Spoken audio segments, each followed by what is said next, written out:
Okay. Nice. We're recording. And we're recording. I'll show you guys later. Guys, hey, got to give the people what they want. Got to give the people what they want.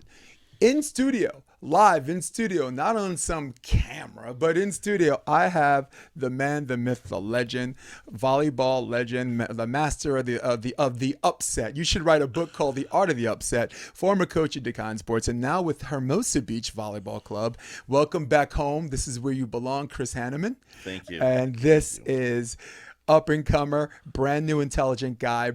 A bodybuilder. I wanted him to do the podcast with his shirt off. He would not have it. A rules expert and also one of the best officials in the game and head up of officials on the juniors level as well as the adult level. I bring you Troy Gravett.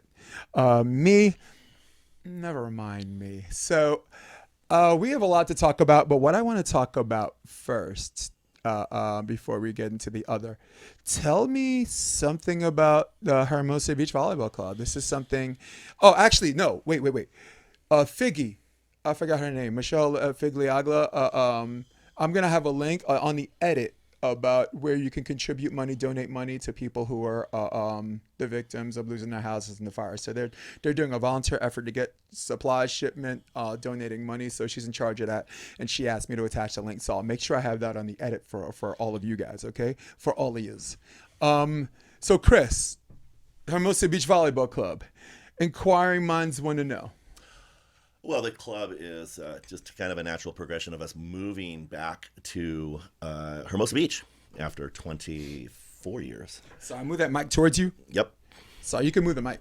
Actually, move the mic to you, so you don't have to move it. There you go. Perfect. And so I retired last year and got a little bored. Missed the kids.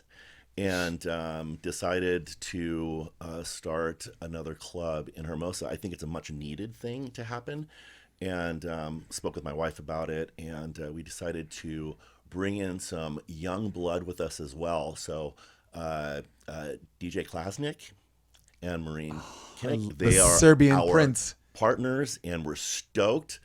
And right now we're getting everything ready. We should be launching it in a week or so. So yeah, we're really excited, and yeah, can't wait to train Southern California girls on the sands of Southern California because it's been a while. Well, I'm having a memory flashback because, as you know, I used to coach Endless Summer, and our headquarters was north of the pier. So moving here, having the luxury of just tripping, falling, and landing on the beach every 2 or 3 days a week was great. Jeff Samuels lived across the street, and he'd be like, "Hey, are you driving or you walking?" So it was a great neighborhood thing, and I'm very, very glad to have an intelligent person and a highly capable coach. The work you've done at Dakine Sports was exceeded the expectations of many. I'll keep it on that professional level, but it's personal to me. Are we teaching these kids how to play right or not? We got a referee here that's going to make sure we do all that right. So, Troy, what have you been up to lately? Any projects? Volleyball is nonstop year round. I do indoor, I do beach, so literally year round. I take a couple of weeks off for the summer, and I take a couple of weeks off in the winter, and then year round. And I always got other stuff I'm working on. As many of you know, if you follow me on Instagram or if you're close to me, you know that I like to do anything that's physical. So I've done triathlons, marathons, and I ran 2 marathons last year, and I'm going to do my second ultra marathon this year. So in July in Mount Hood, Oregon, I'm going to run a 100-mile run, and hopefully take me about 24 hours to do that. So where is it finish? Arizona? Jesus. Yeah, no, we run around the mountain. It'll be a trail run, so it's the first time I'm doing a 100-miler, and it'll probably be the last. But I did Lake Tahoe, which is a 72-mile run. I'll do the 100-mile in Mount Hood, Oregon. So I'll be training for that coming up shortly. And it's one of the things I enjoy other than volleyball, and I get a couple of things going on too. I love anything that has to do with finance and real estate and stock, so I'm all into that every morning. So yeah, I try to stay as busy as possible. That sounds fantastic. All those running events and marathon events, none of those are on my list of things to do. It's none of them. When you talk about it, it doesn't sound fun at all, but I do it more so because I want something to strive towards and something to accomplish. Like the satisfaction when you finish that stuff is is off the charts, but also like it builds the mental toughness and the discipline, and it carries over in every single part of your life. And I feel like that's made me good in officiating or whatever it is because I do well under pressure. Like I'm always stay calm, and so it just gives me that mental clarity to do everything I can at the highest level. So I enjoy doing it now, although like running itself isn't very enjoyable, but it's what I get from it that I enjoy the most. Yeah, you know, when I was in the Army, when we'd run the first half mile, everything in your body says quit, right? But then the more you run and the more you go through that same experience, you know that temporary of wanting to quit is just as it. That's temporary. Because after that first half mile, 8 miles later, we're singing, and Army cadence helps. You know, hey, hey, hey, Yeah, hey, so hey, hey. sometimes the longer the hey. run goes, Yes. the better you feel. Yes. And it's because you've able to overcome whatever your body's telling you doesn't want to do. But also the fellowship of cadence, just singing together, raising hell, you know, making a bunch of noise together. You could do that all day. I mean, when I took the Army PT test, the physical fitness test, I was a guy that was actually singing to myself because it gave me the breath control, because the cadence was about breath control. You know, like if you saw the beats, I was doing that. You know, all right, okay, then don't care. No way. Yeah. All right. So anyway, sorry, did I go too far? Did we come to talk about volleyball, Chris? Come on. No, but I asked, and this guy is a savage. So let's actually tackle some of these fan questions. Some of them came from old school. Some of them came from volleyball coaches and trainers. Some actually came from my wife. Wow. Let's start with this one. Are coaches literally teaching kids? Are coaches literally teaching kids to catch and throw the ball? Anonymous. That question's anonymous. You don't want their name attached to it. I think with the explosion of beach clubs and the beach game, there was a lot of transfer over from indoor coaches. This is just a theory. Indoor coaches to beach. We got to go coach on the beach, and not knowing how to. Oh, I'll give you your 60 seconds. Go. Not knowing. Oh, it's not. Is it running? Go. Am I talking this still? Yeah. Okay, and not knowing how to teach it properly, I think that they just kind of ad-libbed and said, "No, catch it. You could hold it longer on the beach and throw it up." And I also heard that some coaches teach like you catch it here, hold it, and then throw it up, which I think is a total disservice to the kids and to the hand setting, which is causing a lot of these issues. So that's just one theory that I heard. They have them catch and throw. But I also saw a drill on the beach the other day where these girls were all on their knees and their partners were 6 feet from them, and they would hit a ball at the girl on their knees. The girls would pass the ball straight up. They'd stand up and they'd set it back from their chests to their right. And I just shake my head and I keep walking. And for me, you know, a proper handset is forehead nose area, you know, squared up, nice easy flow out, and that's going to give you the best results. It's going to let your partner where the ball's going, more so than the chest. It's a faster, it's less time in the air. I mean, it's the way to go, and I think that this chest setting thing is at this point getting out of control. You're gonna go third because there's a set of rules. Rev Dave Carson came on the podcast and said the most intelligent thing a referee can say. He said, "Check with your league." Check with your league, right? Because leagues are rules. In fact, let me do my 60 seconds with that because you've actually Eminem'd me. He already said everything I was gonna say against me. You know. So here's my 60 seconds. Troy, you go next because I think you landing after this is more productive for this conversation. Sure.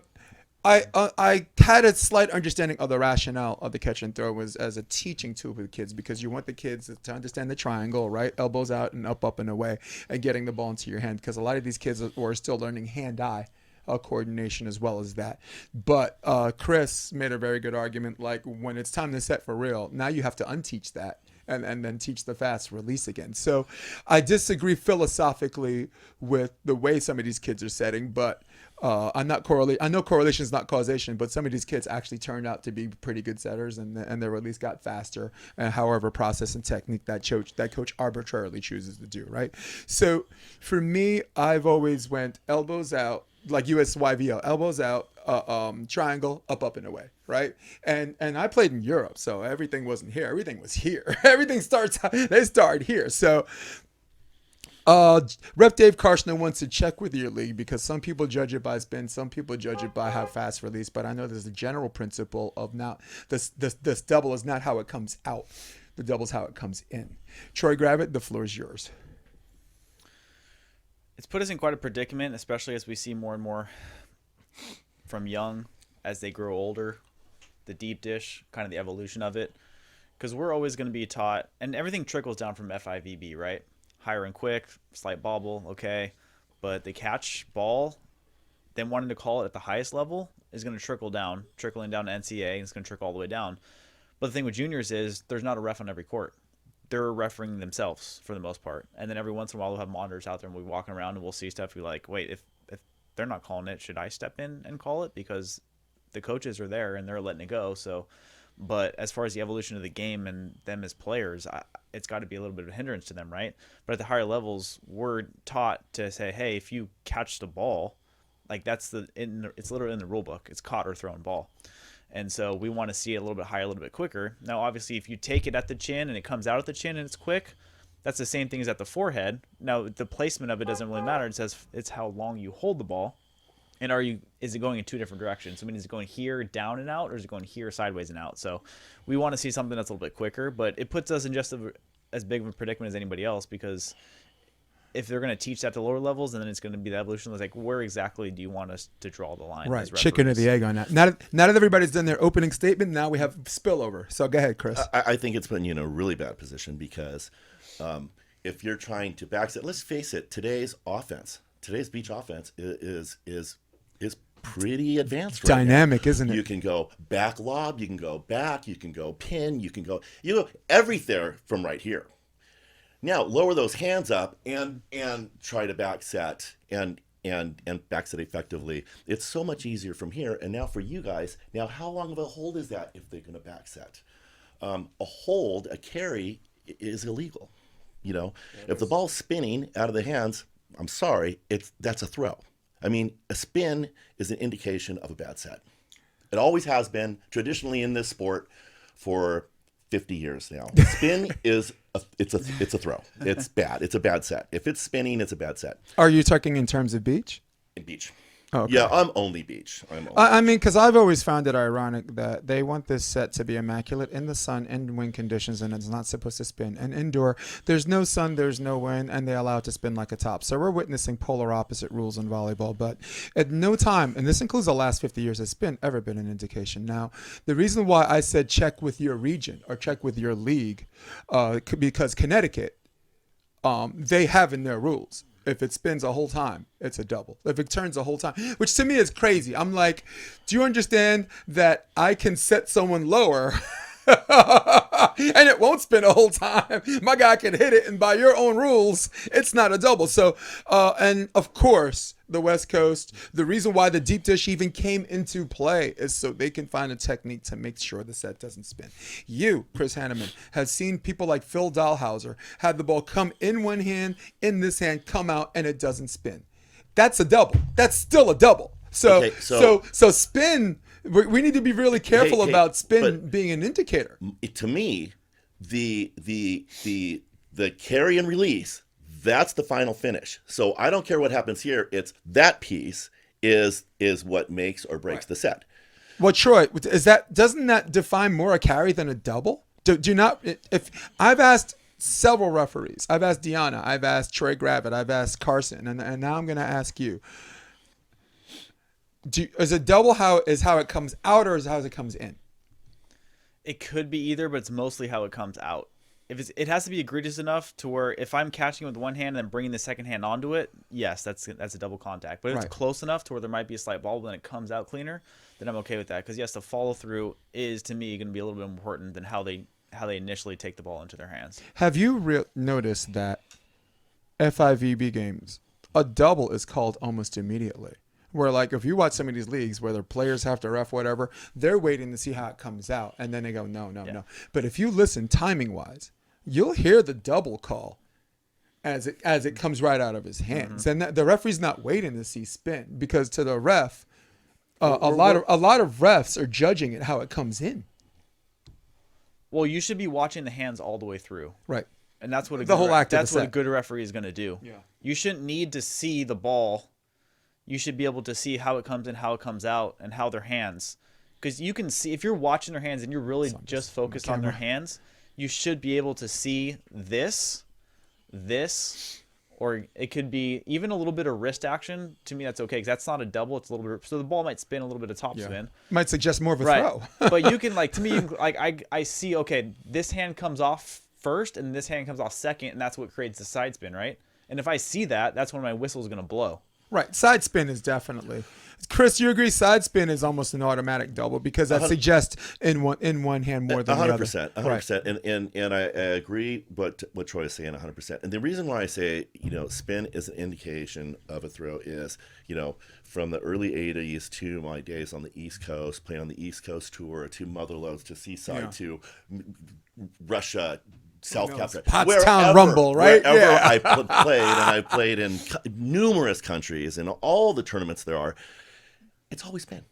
Spin is the indicator. Like, so you can say, no, it's not really an indicator of a throw, but everywhere I've played, if the ball comes out and it's spinning, they usually call it. But it's an arbitrary renegade call, Chris. It's an arbitrary renegade call that they a bunch of guys got together and decided forget the rules. I'll give you an example. Yep. Ready? I'm going to go the camera on me again. And I'm going to say this to the people. In 2001, serve receive for indoor with your hands, and I'm coming back to the beach with this, became legal. But here's the key. Serve receive with your hands before 2001 was never illegal. It was always legal. It was only illegal to double it or carry it. Now, the problem was nobody had enough hair, whiskers under their chin to do it. And the referees have decided that even if it's clean, we're going to call something. And this is the difference, the distinction between what the rules actually are and what a bunch of people get together and decide what they want it to be. CBVA, Chris, to their credit, wrote in their rule book, because they don't have refs reffing, right? CBVA, it's the players reffing. So they wrote into their rule book, if you take it with your hands, it's the other team's point. We don't care. We don't care if you're Karch. We don't care if you're Muhammad Ali, Bruce freaking Lee. B. Wata, my friend. And rightly so. Yes. I'll just throw that in there right now. No, but my operative words were to their credit. To their credit. Because if that's how you want to play that, write it in your rule book. But what you don't want to do is use this straw man fallacy that because this premise is popular, that it's correct. Oh, Jesus. What did I do? They're quiet.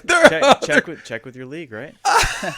No, but Chris, I introduced this because your argument, because you and I were old schoolers, and I cringe. I am old school. No, but I cringe making an argument now. No, but since Randy had great hands, didn't chuck it, didn't catch and throw it. So if you want to go way back to the old school, Randy had terrific hands. Fantastic hands. Yeah, Randy. I think.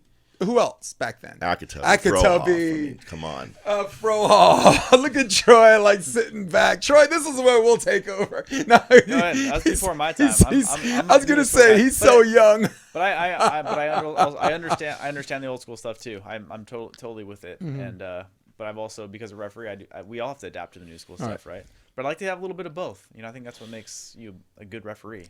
So.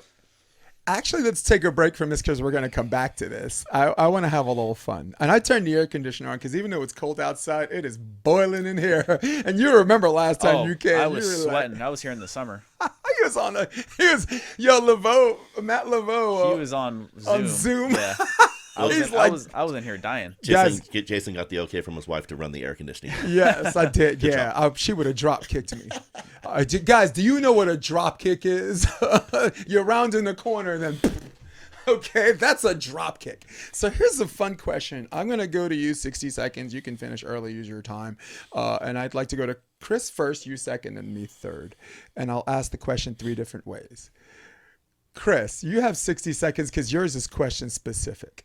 You are responsible for one of the biggest upsets in the history of beach volleyball. So I want you to do a 60-second introductory thing on how that came about. It was against Karch and Steffes? Karch and you were a bottom rounder. I think he was the 1 seed. But yeah. I'm switching camera exclusively to my man. I see Hayden next to him. There's so much to this story. But I played with Danielle Cardenas in South Beach the week before the Chicago Open. And I was like, God, that guy is pretty darn good.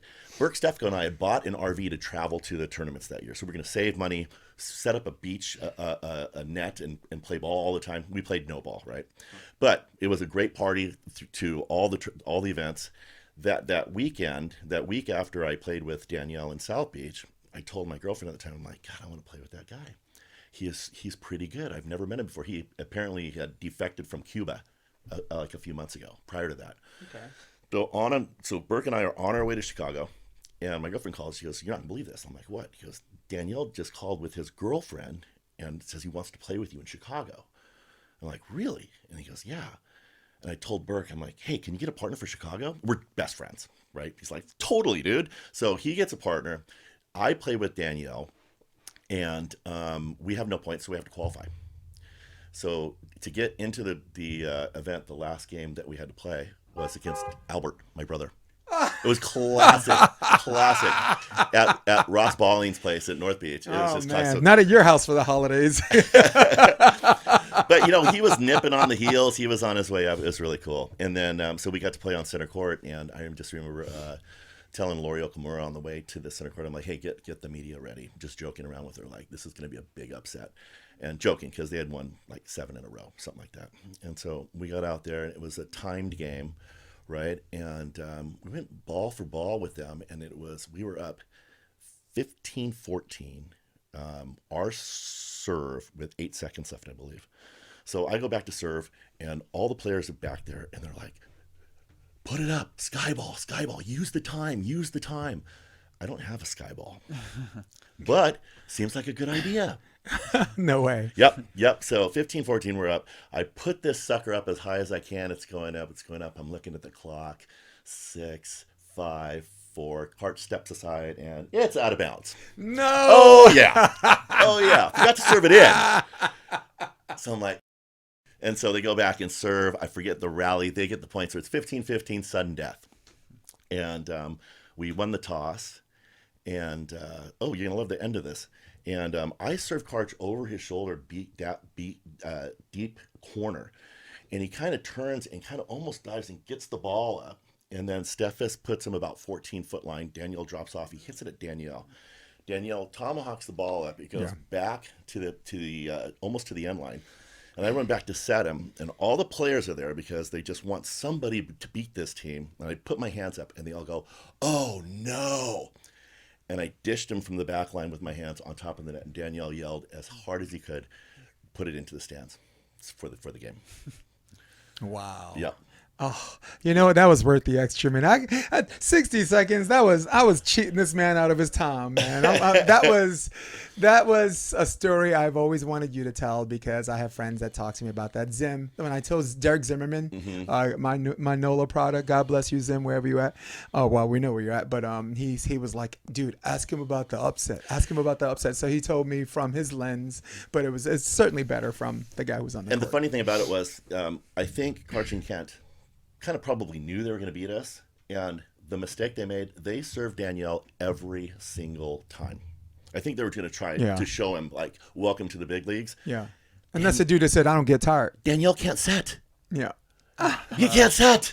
Like, serve me, and you're going to get this game. Yeah. And they just kept going at him, and it was hilarious. Oh my God, Yeah. that's cool. Troy, you as a referee, when you're in the game and before the matches, of course, you're not picking winners. You're totally objective. You're neutral, and you're just there to call balls and strikes. Of course. But from a retrospective perspective, is there one upset or two upsets that come to mind where you're like you didn't see that coming? Looking back, now that some of the matches are over. Yeah, Hermosa a couple of years ago, I had this 1 versus the 16 on the men's side, first round.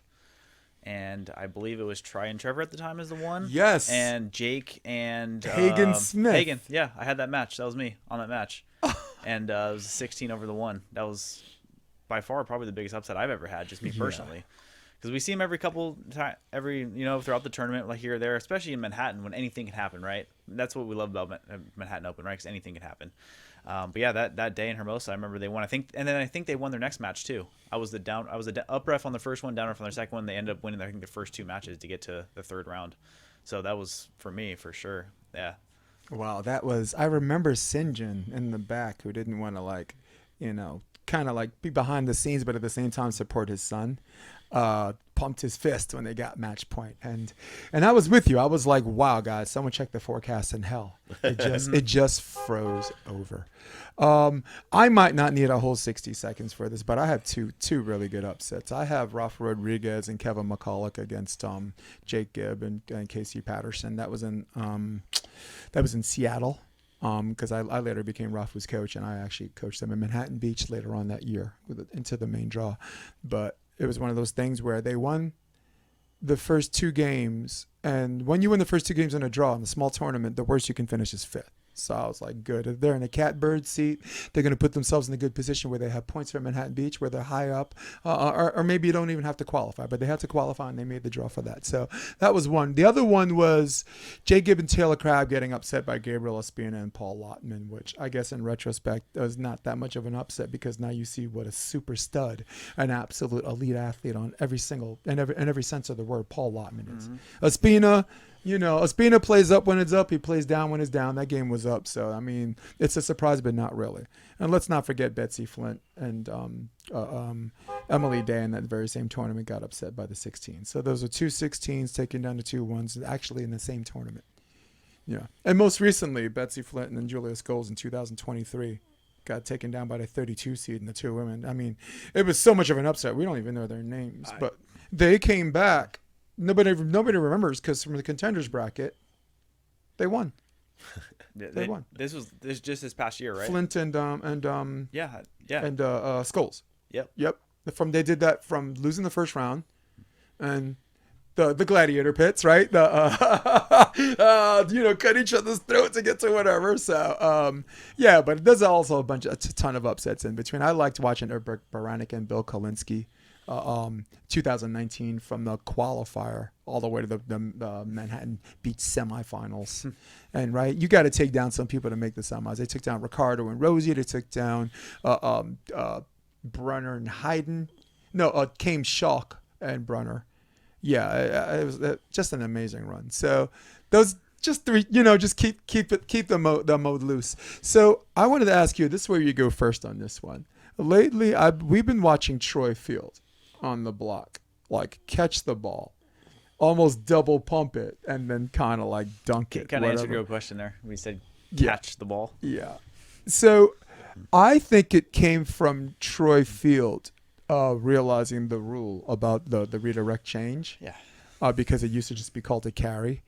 And the question is, why would a referee let him get away with that? You're going to go first.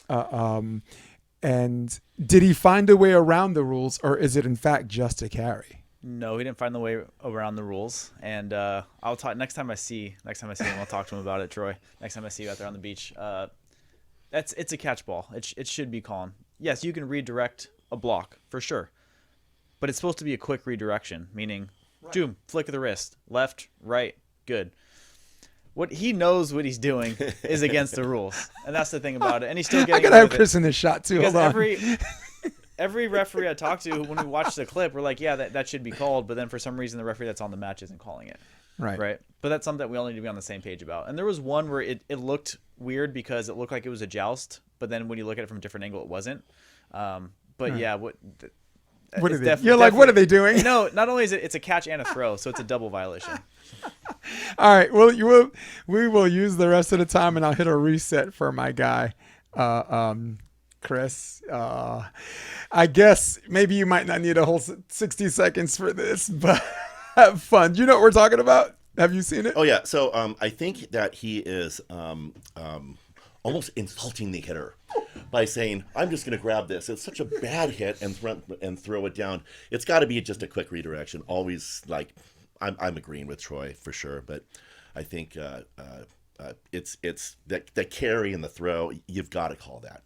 It's got to be a throw. I'd like to use your 1 minute. I'm not going to waste the whole minute lines, but I will say this. And old school volleyball, all the way up to the rule changes, there's always been one rule for indoor that stayed intact.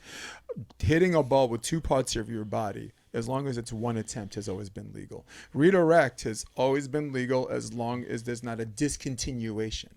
Like that, you're talking about a chuck, but it's a chuck from up here, right? So that's where I think Troy was just trying to, I think his interpretation of the rules was trying to convey how silly the rule is, but at the same time, I think he has to be a little housebroken on what works. Because again, I'm going back to old school volleyball.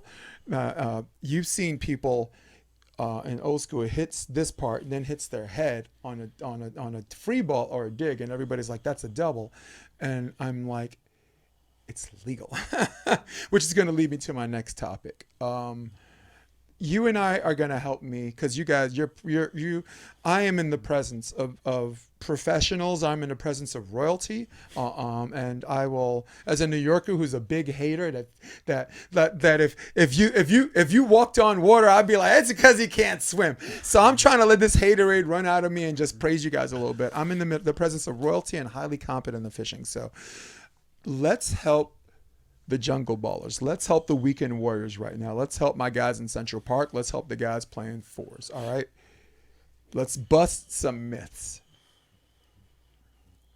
Double fist, hands apart, double or no double.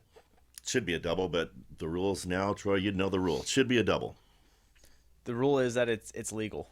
Yes. Yeah, as long as it's one attempt to play the ball, it is now legal. That changed a few years ago, and it's on part of what's called the USA Volleyball Quick Guide. Anybody can just Google it, USAV Quick Guide for beach, and it has the points of emphasis on there, and that's one of them. Do you know the CBVA rule on that? No, but let me tell you something. If they write into your rules you can't do that, I'm gonna shake your hand right now. We gonna respect that, right? We're gonna respect that because there's a certain way that they like to play. And I can't say, and people say you're copping out. I'm not. Guys, Pottstown Rumble last year is full court, not a short court. All right? Side out to 15. They're rules. And you know how you set up a grass court net at 8 feet? That ain't really 8 feet. You can't set up no grass system without putting blocks under the net for 8 feet, right? So I wanted to dismiss this rule because I was at Hermosa Beach and this old school, oh, no, you can't. Oh, you know nothing about volleyball. And then next thing you know, I got guys yelling at me, shut up. I'm like, he's the one yelling. What do you mean, shut up? So you're saying there's an emphasis on it, but there's not an emphasis on something that's changed. There's an emphasis on something that stayed the same. I just told you guys, hits this part of your body, hits your head. It's legal. So if that's legal, this is legal. Correct. Right. So they're making an emphasis on fingertip, right? Finger action. Finger action. Does everybody we all agree on that? Chris, is this something a legend like yourself wants to say about that? The camera's on you right now. You know, this whole finger action thing, I mean, as long as I guess it's super clean coming up here on a play on a serve receiver, whatnot, in today's rules, it should be okay. But I don't know, Troy, how you guys qualify finger action.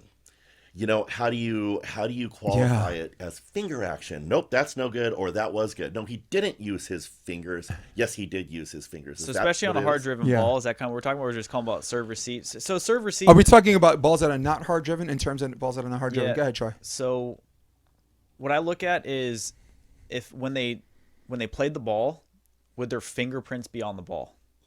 So if I see it hit the palm or even this part of their hand up here, to me, that's not so much finger action as where if I see them actually take it with their fingers and their fingerprints, if I were to look at the ball and say, okay, with their fingerprints on the ball when they played that ball, to me, that's on a hard driven?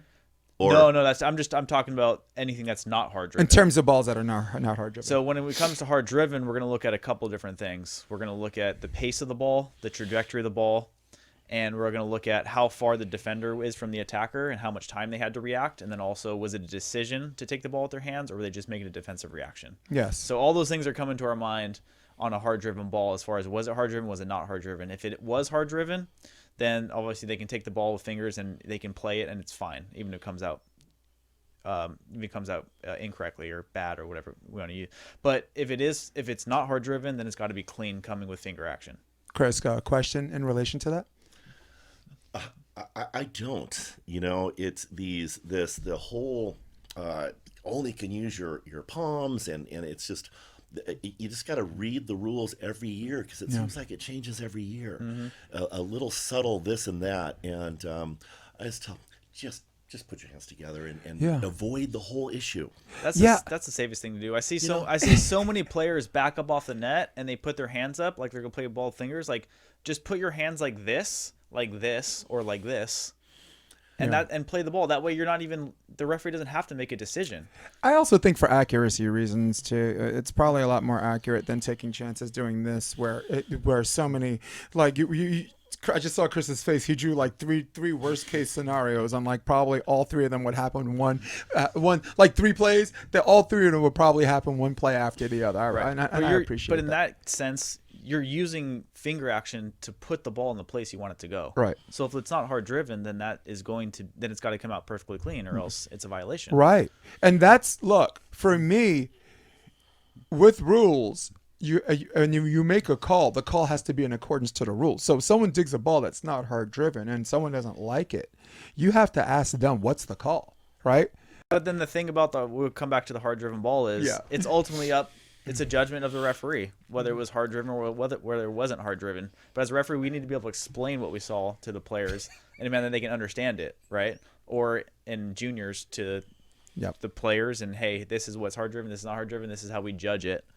But ultimately, it's a judgment decision, right? But I think that's also where I think so make a note. A lot of players, okay, they like the refs who can explain it, but also the refs who can draw the line and make those tough calls right when they need to be called, and not just let it go. And because the cop out is just to say every ball was hard driven. Well, obviously they're not, because there's some where the players are taking it and it's not hard driven. Now, Chris, you can answer this question: does hard driven mean your very best shot, or does hard driven mean hard driven?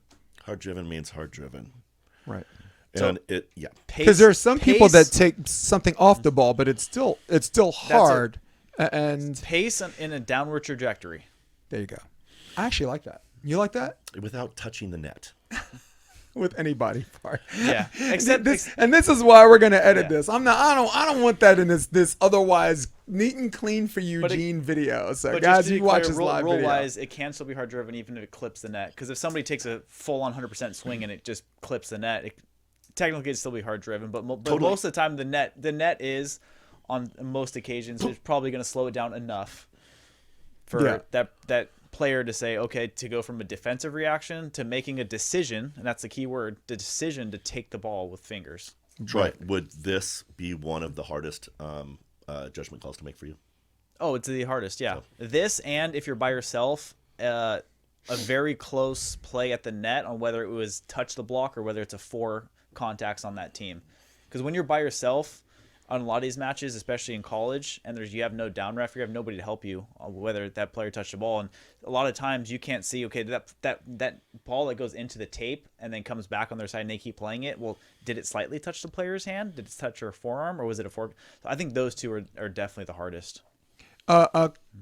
Is it, if you're in that situation, do you have to just go by the old school virtue? If you don't see it, don't say it, right? Correct. So, and sometimes, look, that's a referee. Sometimes it's just a referee mistake, right? Maybe you're watching a net, or maybe there's a player that fell, catches your eye, and then there's this action at the net that happened that you might have missed. And sometimes I think players respect you more if you just say, "Hey, I missed it. Let's move on." Yeah, and look, if you don't hear the whistle, just keep playing it. Because players do not want you to guess, though. Because and obviously, and sometimes we just don't see it, and that's just it is what it is. Because sometimes there's only one of us out there, and we're R1, R2, and line judge all at the same time. We're doing all 4 things by ourselves. Yeah, I hope they're paying you for that. It's 100. Yeah, and it's look, we do our best, but we are not going to see every little thing. Totally. But if we can see 95 to 98% of everything, I think the players are okay with that. Well, I speak for Chris and myself because we're both former players for a long time. Levels to this, of course. We're both coaches, or we're right there. Where if a ref misses a call, and if he's just saying, "Hey, I missed it," we will be a little crabby. You might hear us Chewbacca for maybe 10 seconds, but you know what happens? There is this respect for that honesty. Like what we don't want and what will make us nervous or scared the rest of the game is if you're not sure if a ball's in or out and you feel like you have to make a call, you just go. that creates this friction between some of the players and refs, because some refs feel like for professional reasons, like a ball's in, you have to make a call. Like for me, if I'm in a game with my line judge, if my line judge says, "Dude, does this," I missed it. You get together with the rest of the refs and ask them what they see, and that's how I think referees like you always do a great job. This is why I brought him in. He's that guy, Chris. I'll always admit, especially to the players, if I miss something or if I'm wrong, the players respect that way more than you trying to argue with them saying that you're right. And like me, okay, as a referee, like I'm right 100% of the time. Like, no, it's not going to happen. But I think the players respect that. And if you're only one of the guys who says that, maybe not even once a match, once a tournament, I can look back and say if I do a 3-day tournament, I can look back and probably if there's only one play each day that I say I may have missed that, like that's my goal. To bring that margin error is so small to where I didn't affect any games, but I may have missed one each day, and that's over the course of 6 to 8 matches. Yeah, which is pretty good. But I think the players also respect that, and then from respect comes trust, and that's where the players are like, okay, if you ask the players who they want on their match, it's going to be the referee that they trust the most. Yeah, and when you build that trust with the players, that's when you can also, I'm not going to say get away with the missed call, but they are not going to be as like you said, crabby towards you. Right, they're going to be a little more tolerant, because they know that you do a great job and you're going to tell the truth. And you just say, "Hey, I missed that one. I'm going to do my best. I'm not going to miss one the rest of the match." Yeah. I never get pissed with a ref when he tells me he missed the call, ever. I'm like, see, isn't this guy great? Yeah. Honestly, like, you're honest. You missed it. Fine. All right. I will name the good referees by name right now. And if I leave someone out, I apologize. Are you sure you want to do this? Yeah, I will. Matt Laveau. Always sharp, always on point. Again, we're not speaking in terms of perfection, but we're speaking in terms of, and you'll love this, Chris, if you don't know if they're up there, they're doing their job. This is what a lot of coaches and players agree. If you don't know if the ref's up there, he's getting out of the way and he's just letting the players do what they do. If you don't remember who ref that match, that's like the ultimate compliment. The ultimate compliment is that if I hit a player, man, I didn't remember who ref that match. That means I did a pretty damn good job. Yeah. Because there was nothing that happened in that match, and I need to insert myself. As a referee, the only thing I want to do is I want to let the players decide. If I get off the stand, I'm like, I didn't let the players decide the match. I decided that match. That's when I know how to bad match. Right. Because I want to do just enough to make it even on both sides.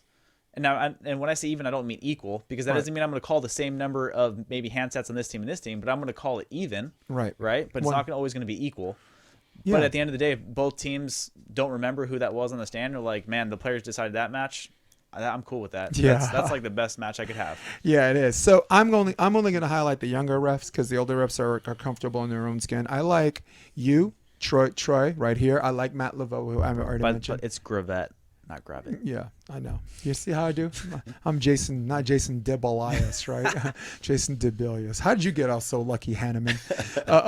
It's been butchered. Renee Marcellus coming up. I gave her a little hard time about missing that call on center court, but at the end of the day, I did it because I in my mind, I think I'm like part of that pecking order where we're all friends, where I could just have fun. I wasn't trying to like cost anybody their job, but everybody's like, "Oh, you shouldn't say that about her." I'm like, no, I didn't say anything. I said that. I said a good referee missed it. That's what I said. So, yeah.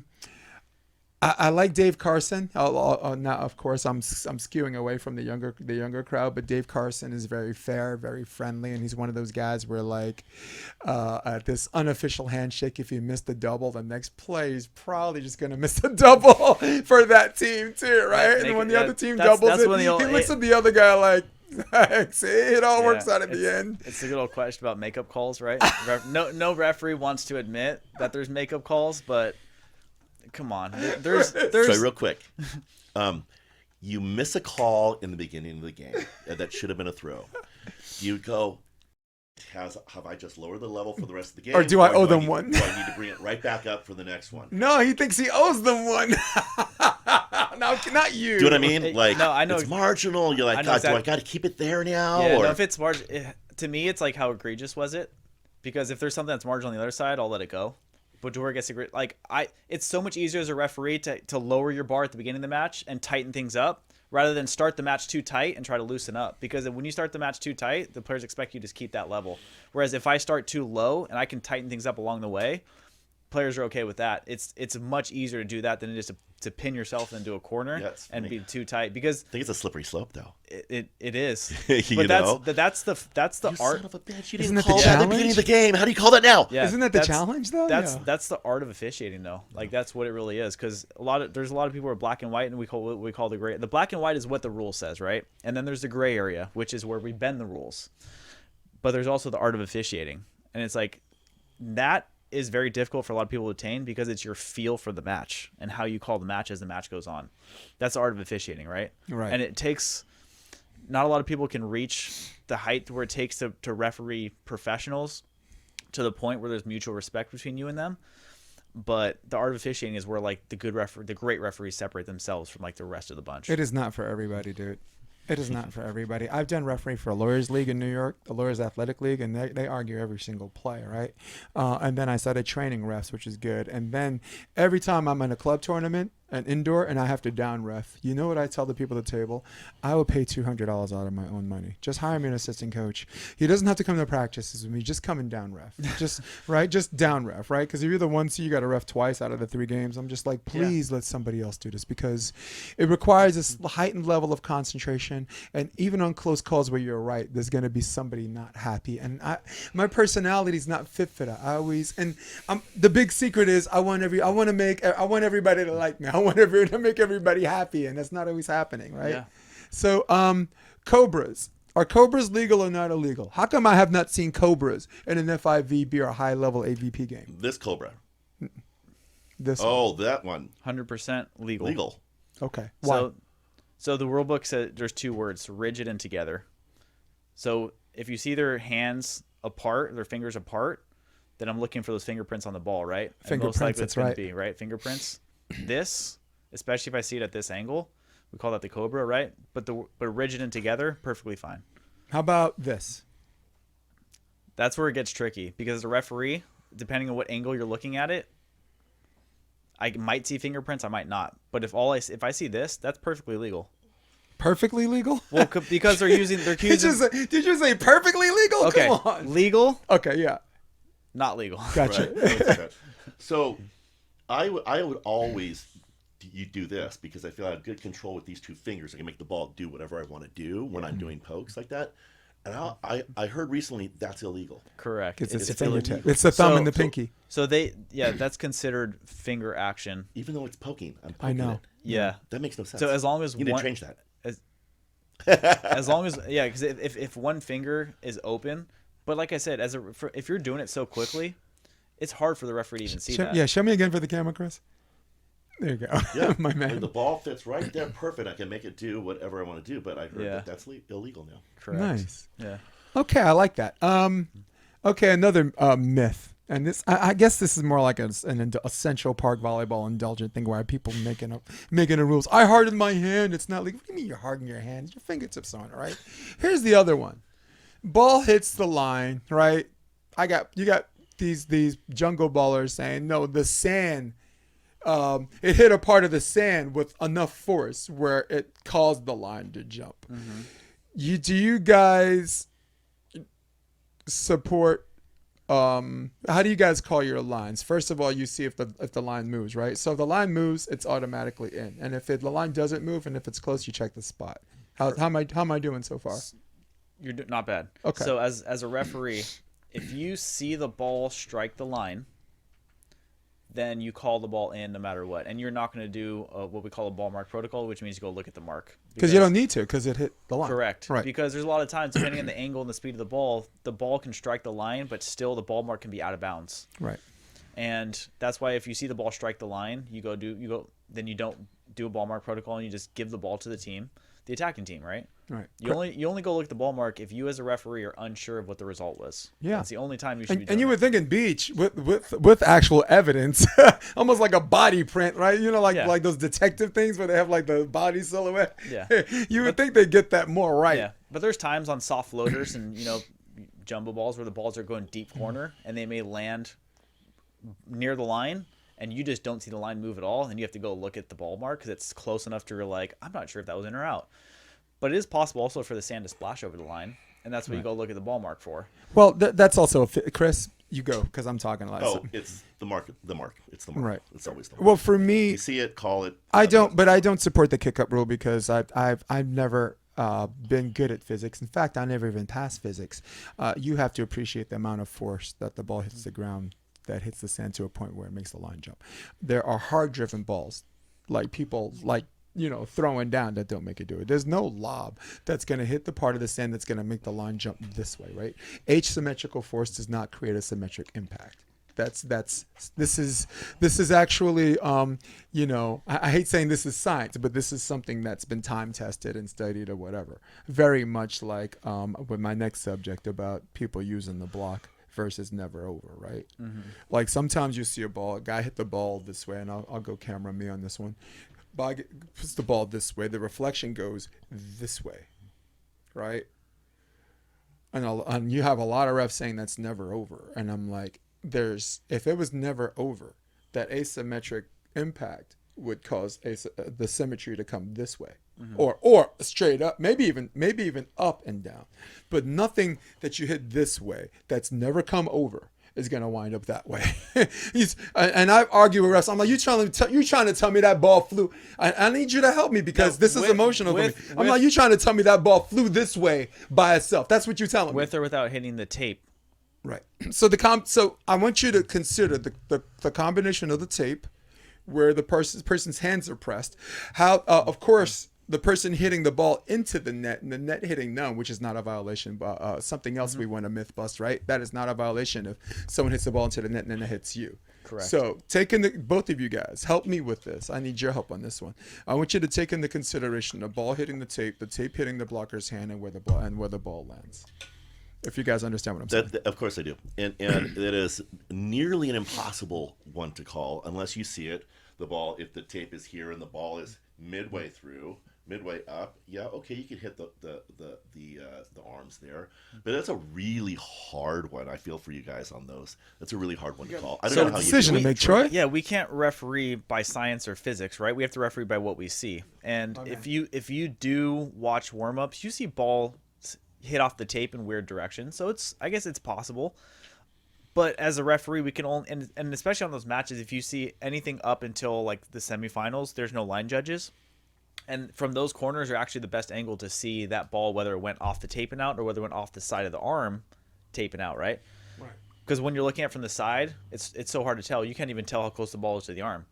So those are difficult to see. So like I said, we just have to go with what we see, and if we see the ball touch the arm, then it's a touch on the blocker. If not, then there's also a wall of penetration factor that comes into it, right? Maybe the person's penetrating, or maybe they weren't originally penetrating, but it hit a part of the net that hit them, and if any part of the ball is above the net, if the net's here, right, and the ball is this much above the net, and it hits the net, it probably hit that guy's hand, right? Because even if it was never meant to go over, right? Because you can block people straight down, especially especially the penetration by blockers on the men's side. They said they didn't FIVB. They went back and looked at all those, the ones that are close that we talked about earlier. Was it a four contact? Was it not? They said that I think it was the men's game, that it was 80% of the time that the blocker did actually touch the ball, just because they're penetrating so far over, and the ball is it's grazing their forearm, right? And then the force of it off the tape into the forearm and back. So I wanted to talk to you about what you said before about getting it right at the high level, hoping it trickles down. Acknowledging that correlation is not causation here. When they turned indoor, when they turned serve, receive, double hit, first contact legal, it did the highest, the one level that was not affected by it was the highest level. Because the serve moves so fast, those guys are going to use their forearms anyway. Yeah. And what it caused, and you're old enough to remember this, Chris, what it caused was this difference where referees did not see could not make the distinction between a carry or a throw, right? Like I'm coaching a game against whatever, maybe Division III Ramapo, right? Guy jumps in the air, takes both hands, does this to bring it to the target, right? Now it's a double, right? Because of the way he contacted it, but the ref could go another way and call that a throw. So that was one of the issues I had. The second thing that happened, there was a trickle down effect to how the refs were calling second hit and third hit over. Mm-hmm. A lot of these third hits over are technically doubles too, and you have to be square. Yes, if you're using hand setting. Right. So I guess because we brought down the trickle down effect, there's enough evidence to show that it doesn't always work, but maybe I'm using a straw man fallacy. Maybe I'm riding this one thing too much because this is the second time I brought it up. Are you talking about trickling down from indoor to beach? Yeah, just rule changes. Or just from FIVB beach down to collegiate. Yeah, FIVB. Let's start with that since we're on the subject of beach and since that's 10 times your wheelhouse. Mm-hmm. Well, I'll let Troy handle this one. He's the FIVB rules expert. I'm not the FIB. On the AVP, we're already starting to go that way. I don't see it. It doesn't trickle down much more than that, even though it should, because getting the collegiate players ready for the next level, we should be calling the stuff that we're calling AVP if they want to take that next step. But it usually takes about a year or two for that to trickle down. But as far as, talking about hand setting and especially third ball over, it's that really hasn't changed much. But as referees, we look at two things there, right?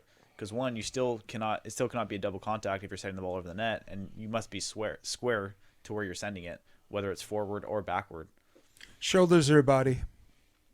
Shoulders. There you go. See, Claire, dude, it's a question I already knew, but we got people listening. We owe them, right? We owe them the right answers, right? Otherwise, we're just sitting there having a good time, which is not a bad thing either. I could have a good time at an insurance seminar, so I appreciate you guys coming with me on that.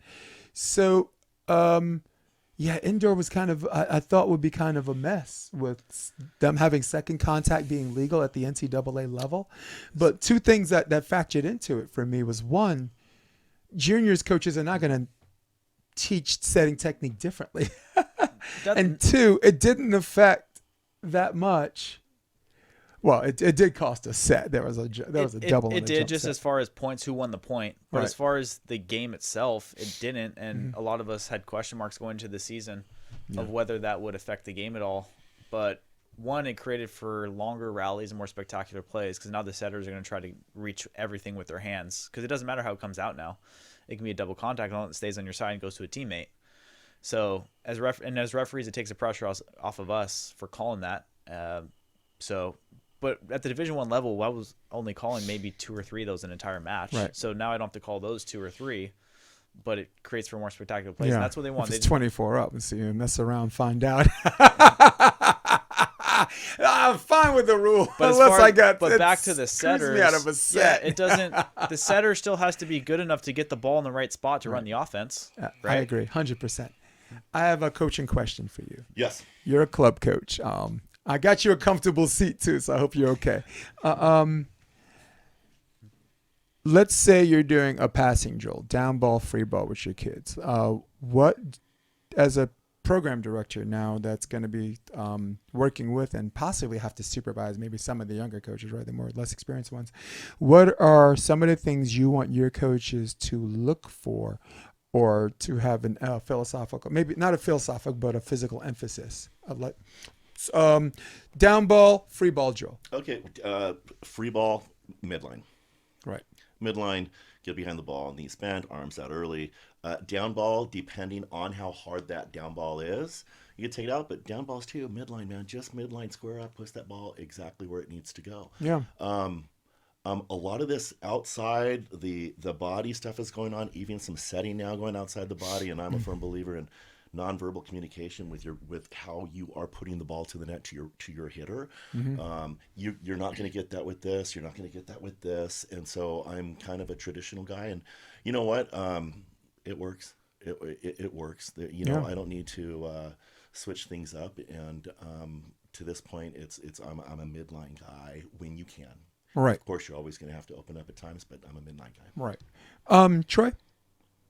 Yeah, he's like, you're asking me. I'm reffing, dude. When it comes to fundamentals and techniques, I Yeah. love listening to that kind of stuff because Yeah. then I when I'm reffing, I watch to see what players are doing. Yeah. But as far as coaching goes, I'm Well- not in the coaching realm, nor do All I. right, well, here's, nor do I really want to be, but I'm an expert in the rules. But here's what makes this conversation Yeah. interesting, right?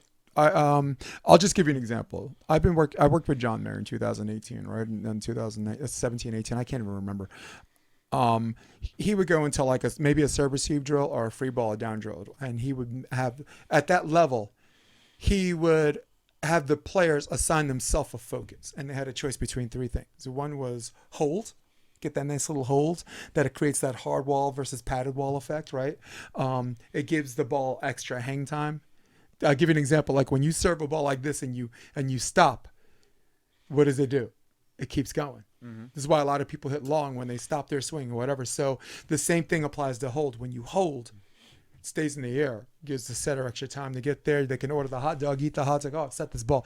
So he had hold, straight and simple, and the third one was one move to the ball, which was a disqualifying philosophy from what you had, because in order to midlining requires two moves. So I'm a mixture of both, because I think when it's free ball, and once you recognize that through your training, your body mechanics recognizes a free or down ball, you already know you want to keep it in front of you. So McCutcheon, guys like you, different, both. I mean, we're talking great coaches, winning coaches with different philosophies, right? You understand what I'm getting at, right? Totally. Like in order to have a drill where you're using where you assign a juniors player, because they don't get to pick their own. You have to pick it for them. Where you assign a juniors player one move to the ball, you have to be either A, stick to that angle pass philosophy, or B, be explicit with your player that not in terms of down and free. Interesting. Isn't that an interesting discussion? It is. There's no one right way to do any type of a drill, but Right. I can argue the reasons why I prefer midline rather than Yeah. inside my body, and I think I have really good arguments for it. So You do. and so there's not one correct way. And like when my girls go to, a college camp or whatnot, I'm like, hey, go and really experience what he's trying to teach you. Don't have in the back of your head, well, Coach Chris says this, Yep. and see if you come back. And when they come back, and we'll discuss things that they did, maybe they did something a little different, and maybe I will incorporate it. So there's no perfect right one way. I just know the way I'm comfortable teaching, Right. and what's worked for me in my career. Yeah, and you know what, Troy, and I only brought this up because I've had the privilege of working with both of these gentlemen before, and it was the same year I did this.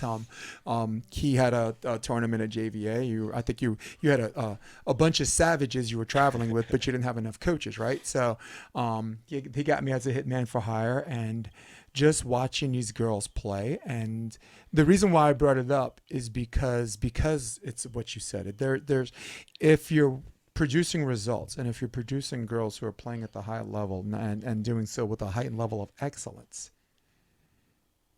be you. What be you? I'm talking to two different people. One's an angle guy. One's a midline person. Right? WCC champ.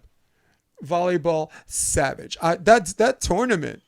You wouldn't. I mean, it was like a dual system. It was. I have no words for it. It was an absolute murking. How's that? You murk the competition. Every team that you brought won. Every team, and I'm like, okay, I'm just gonna play glorified babysitter. I'm just gonna be just like every now and then you just want to say something like, hey, if you're gonna compete set, make sure you're the first one there to cover. That psychological thing. Like out of system, some girls want to bring back a good set, but they might still be on the ground to see what it looks like. No, get your behind up and cover. Be the first one to cover, because it's gonna be tight. They're gonna block it, and the block's gonna land, and the ball's gonna land at a spot where you could cover. Well, we're gonna get out of here, but I wanted to see if I can call Ref Dave Carson. something you want? Is there something I missed in all of this subject matter? No, because I'm did just we glad. get any questions come in during the live? Yeah, those were. I was writing it down, the trickle down or whatever. The live right now, the algorithm is. Let's just say that you can't say COVID came from a bat dog and think they're gonna give you views. So I gotta work that out. I don't even. What is a bat dog? You know what a bat dog is? Every time I hear the word bat dog, I think of the Adam West movie. The show. Batman. Batman. All right, let's do it by Siri. Please call Dave Carson. Oh, okay. Screw you, Siri. Siri, how was the West won? All right, here it is. Got him. Thanks for waiting, guys. And again, I forgot her name. They call her Iggy. She's a South Bay girl, a long time. And she was at a Motherlode the last 2 years, so that's where I got to know her. And I also like to cite that this guy won Motherlode. Who'd you win Motherlode with again? Because I got to do it for Corey Brindell. Oh, Camacho and Randy Mitter. I won Masters with Randy and Camacho. You played with Camacho? Yes. Holy sugar. That's a whole other episode. Well, I don't actually know if Dave's going to pick up or not. This is just random. Is he expecting your call? No, of course not. I never call anybody on the podcast live that's expecting it. I was going to call Deanna, too. Hey, what's up, Dave Carson? Jason DeVilliers. I see that on the screen on my phone. Well, you're on the screen, YouTube Live. I'm with Chris Hannemann, and I am with Troy Gravett. I have one thing to say. How you doing, Sachet Gravett. Say what's up, Chris. Hey, buddy. How are you? Big Wave, what's up, man? Not much, hanging in there. Well, that's why we called. We called to see how you were doing and what you've been up to. We got 4 minutes left on the podcast, so we wanted to spend this time and say hi. And you're in our thoughts and prayers, and we love you. Well, I appreciate that. I'm doing okay. Hanging in there, day by day. Getting stronger day by day, and I think we're going to be okay. Awesome. Keep fighting, brother. Keep fighting. Hey, any good memories of Chris Hannemann? Did you ever ref any of his games? Or was that before your time? I don't think it was before my time, but I don't think I had the pleasure of doing that. Okay. I'll tell you who you did ref. You refed my game. I played one. I played one game, Manhattan Beach Open. I wanted to play one before I got too old, and this guy was my ref. Well, we got through it too, didn't we? The only time I put up my hands to set, it was a double, but I was so far behind. He was just like, forget it. And the other players looked at him like, we understand. We're up. 18-10 is the switch. Let the 47-year-old have his, But anyway, Dave, we just wanted to call and say you're in our thoughts and prayers, and we love you very much, okay? I wasn't trying to catch you on some not ready stuff. No, that's okay. I'm just sitting here watching a volleyball match, and I got a conference call at 4:30. But I appreciate you calling. I appreciate you guys thinking about me, and I'm hoping I'll see everybody on the sand this summer. Yes, sounds good. Will Dave. do, man. Later. All right, Dave. See you soon. All right. I'm supposed to have lightning rounds prepared, but because I'm so predictable, I'll do some random ones at the end. Last good book you read. Oh boy. I go to Troy and you on the picture. Boy, I would have to probably say it's been a while. What about you, Troy? Last good book you read? He's Leaders Eat Last by Simon Sinek. He does rounds, but he has some really good books. But it's just one about leadership. I like all that kind of stuff. I like. I'm recently reading the book behind him. It's called Hate Inc., written by Matt Taibbi, how political parties, how the establishment uses people to divide the country for profit. So as you can see, it's like a blue one and a red one. It's like and his philosophy is it's up versus down, preying off of us, weaponizing left versus right. So of course, yeah. So up versus down could have a good time with us. So Hate Inc. 365 Days of Optimism with Wendy Jones, Be Better Media. Of course, Aaron Wexley, we know. I'm a big Tim Kennedy fan, and of course, the other. What do you got? You know, I just the typical ones I reread over and over, like the Inner Game of Tennis. I read again. You know, I got to branch out. I really Why do. not? I read the Book of Revelation 5 times. It never gets old, man. It gets nothing like scaring the hell out of you that makes you want to read something again. Who was your favorite action film star growing up? I'll go first. I'll go Bruce Willis. Action film star. Yeah, like Arnold. Arnold. Arnold. The first that comes to mind is like Tom Cruise. Okay. Probably stick with that. First of that Arnold. came to mind. Yeah, of course. I'm old. I'm here to see Sarah Connor. I am a friend of hers. Favorite junk food? Oh boy. We'll give Troy a skip on that one. Troy got a skip Nestle's on this Crunch one. this We'll month. take it Nestle's from here, Crunch. Troy. You know what? But you know what I like that I eat. I wouldn't say often, but like a couple times a week. You know the Trader Joe's little hold the cones, the mini drumsticks. Yes. Dude, those are so good. My daughter I love eats those. those. Those are If so I'd good. let her, she'd eat like 5 a day, Oh yeah, dude. I just have 1 or 2 and I'm good. But those are so good. Yeah. Favorite comedian? Bill Burr.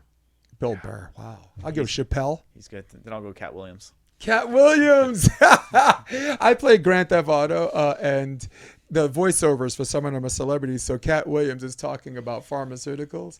He's like, "How am I supposed to afford pay-per-view wrestling if weed costs so much?" He's just this hilarious dude. Yeah. So, I guess that's all I got for our lightning rounds.